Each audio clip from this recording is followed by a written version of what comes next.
Oh hey, welcome to another edition of hand-laid tracks and 3D printed trains with Socrates. Today we're doing another car, looking at a cylindrical grain hopper. They use these in Canada apparently, and this is another two-piece design. Grain outlets on the bottom, trucks as well. Truck should be floppy. Got a tongue and groove so the bottom fits in the top, so you can make it in two colors, the bottom and the top a separate color. When I started making this, I was using a drawing. Turns out it was a paint drawing, and it wasn't to scale. Didn't figure it out till I printed it, and I ended up with a 38-foot version. So, see, that looks kind of small, but it's finished. And if you want, you can print a small one for if you have a little shunting layout and you just want to have a nice little cylindrical grain car for a little layout. You can have that as well. Either one's there. This one's, I think, is about 58 foot, which seems to be about the proper length. And make them the same way I make most of the cars. So in this case, I'm taking the trucks off an older car.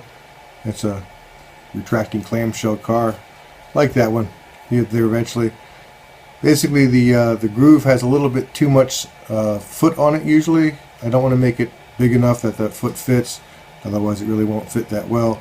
So you take it with the deburring tool and go down once the edges. I add a little support to the bottom piece. That seems to make it print a little easier and definitely better than the automatic supports. And again, just run the deburring tool down the edges to clean off that little tiny bit of foot, and then generally speaking it snaps pretty much into place. It's got a tiny bit of play, but it's, you know, not much, doesn't really matter. And with this case, I'm pulling the trucks off, so I use a little screwdriver, kind of like leverage it off, and it should pop right off. Remember the two size pins, big pins and small pins. For the most part, I use the small pins on my cars. They seem to work. I've been recently having to wallow them out a little bit to make that mouth it's a little bit bigger, and using the end of the voltmeter, push down on it, wiggle on it a bit, and it'll slip right in there.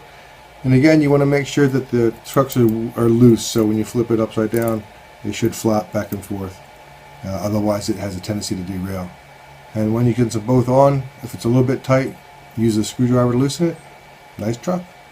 So as you can see, goes together pretty easy. It's a two-piece print. Slip the cars on the wheels on the bottom. Get yourself some grain cars. Get it on cults, print yourself some cars, and thanks for watching. See you next time on Hand-Laid Tracks. Should have had a theme song. I need to get a theme song.